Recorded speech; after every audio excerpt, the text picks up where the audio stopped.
what basically happened is New Brunswick decided to hit themselves over the head with a stick, and the name of the stick is the Liberal Party of New Brunswick. I tend to believe that liberal parties bring economic mismanagement and downturn, and they tend to rip our cultural society, our cultural fabric apart by imparting the latest social trend. Whatever trend is going on, they put it to policy and experiment on people with it. So that's not good for cohesion and forward motion in our country. It's not good for our culture or our country at all. But before we dive into this, I want to go over the fact that today is the 10th anniversary of the death of Corporal Nathan Cirillo. He was killed while standing watch at Canada's National War Memorial, the Tomb of the Unknown Soldier, 10 years ago today by a terrorist. And then 2 days before that, 10 years ago, we also lost warrant officer Patrice Vincent, who was killed. He was run over by a car in another attack in Sur-Richelieu, Quebec. I'm hoping I'm saying that right, but I probably didn't.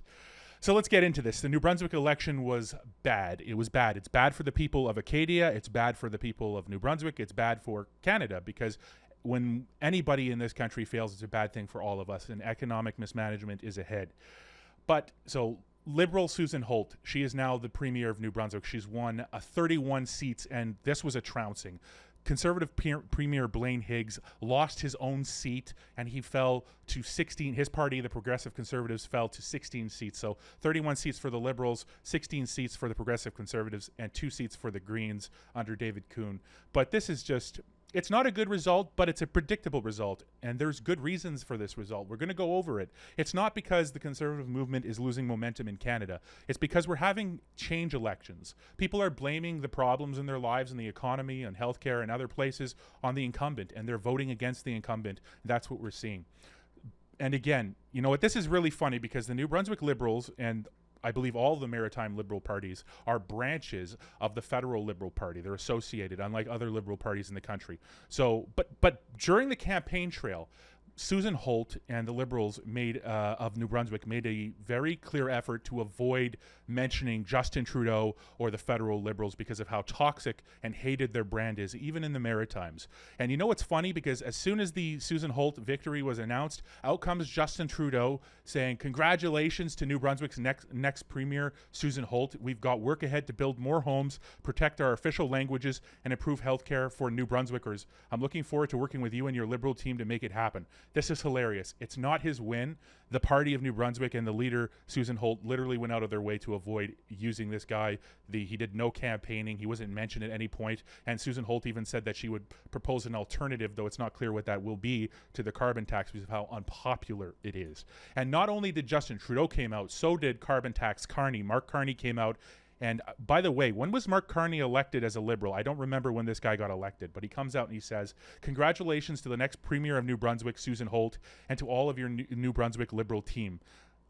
Looking forward to working with you on bold, positive ideas for New Brunswick's future and for an even better Canada." So first of all, again, when was he elected?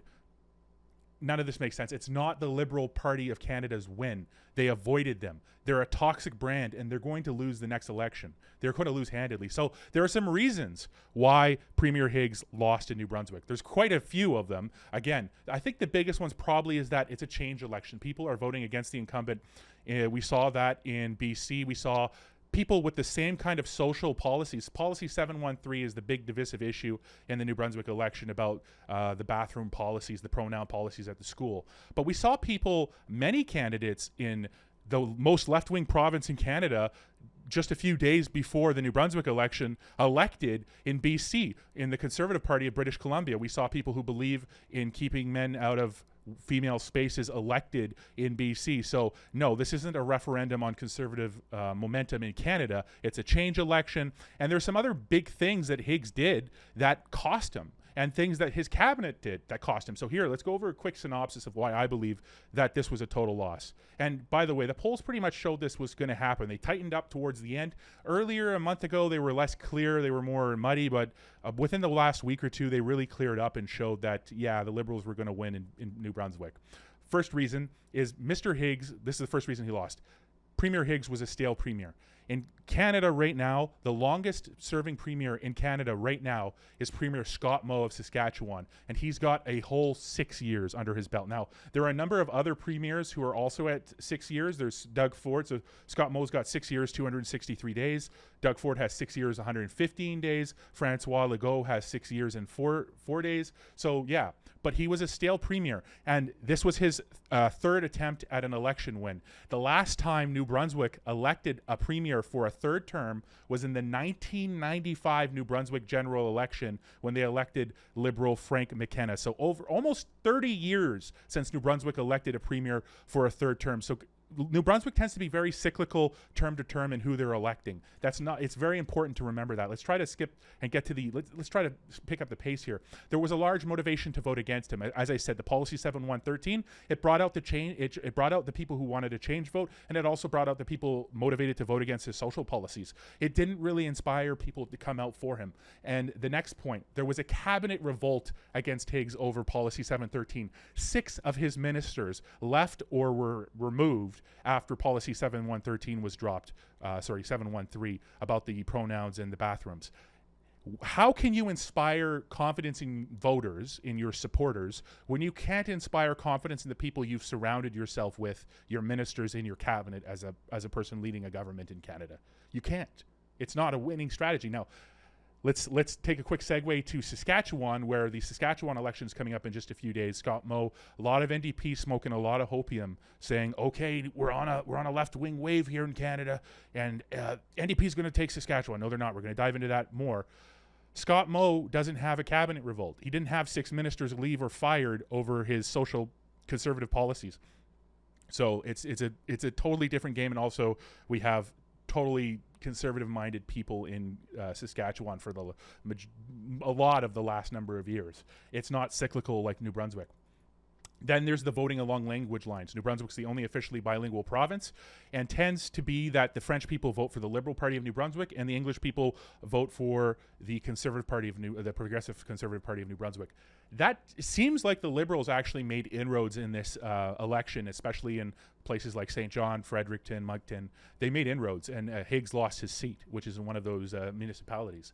So definitely a bit against the trend of voting along in language lines here, but an important point to note nonetheless. Now, the final thing, again, there was motivation for the change vote. And everyone in this country right now, anywhere they are, they're blaming their problems on the incumbent government, and they're voting against them. We're seeing that. We saw that in BC. We're seeing that in New Brunswick. We are going to see it to a degree in Saskatchewan, but we're still going to have a Sask party majority. But nonetheless, the conservative base that supported Higgs has resentment against him. They weren't enthusiastic about voting for him. He lost the support of his own cabinet ministers, many of them, 6 of them, which is a lot when there's only 40-something seats in the whole legislature. And then there were resentments against the economy. The economy in New Brunswick is growing slower than its maritime neighbors. The economy, now there are balanced budgets.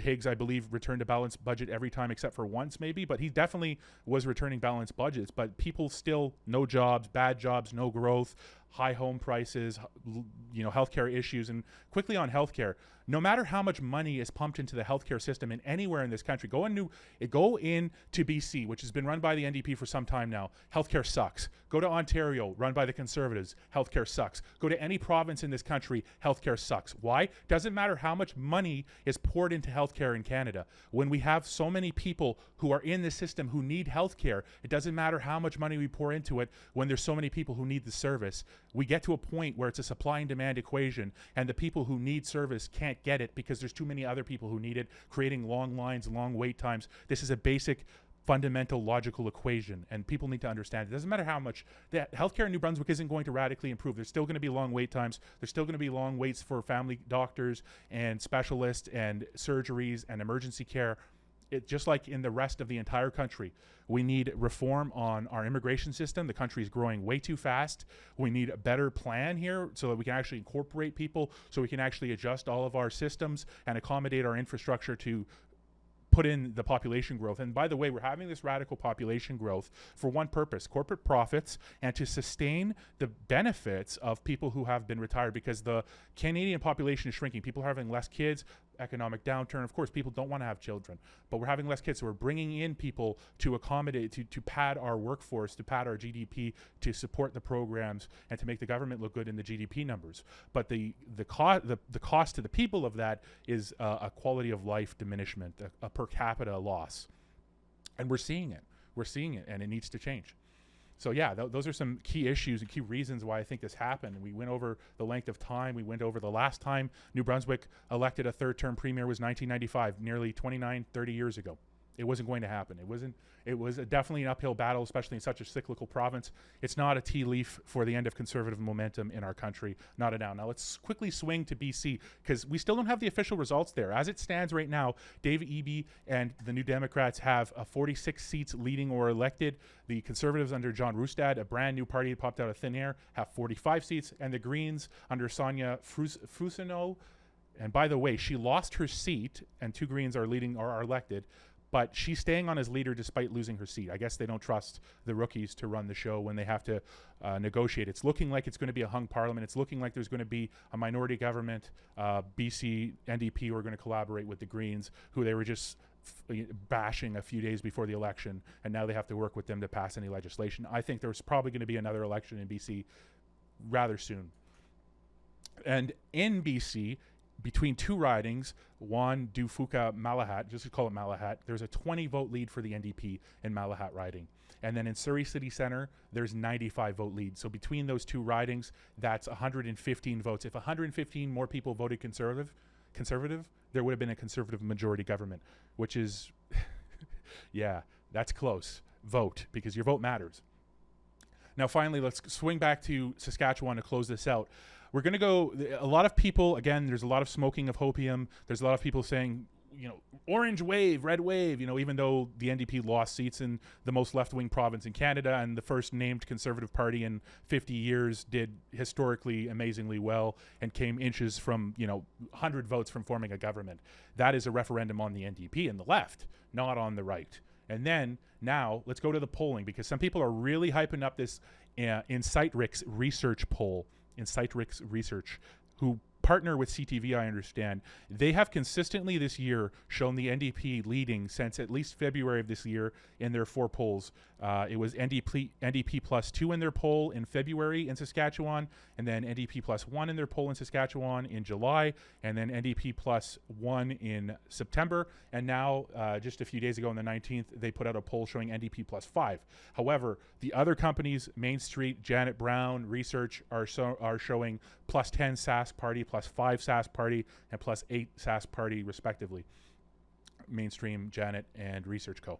So that's an outlier. Until we see another poll cross over to the NDP, I'm not going to put much weight into it.